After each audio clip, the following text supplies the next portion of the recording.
Yang menjadi hambatan ataupun tantangan itu malah kalau di apa namanya, di dunia yang digital, yang di saat ini yang digitalisasi ini itu AI. Oh, itu jadi musuhnya gitu. Kalau dibilang musuh juga Enggak juga. enggak juga, bisa jadi kawan juga maksudnya kan.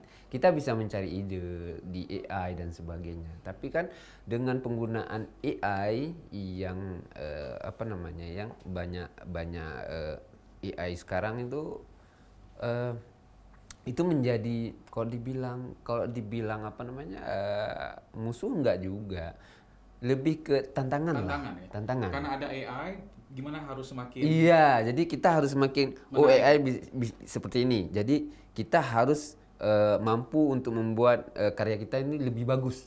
Jadi punya ciri khas. Iya, iya. Jadi AI itu apa namanya ya?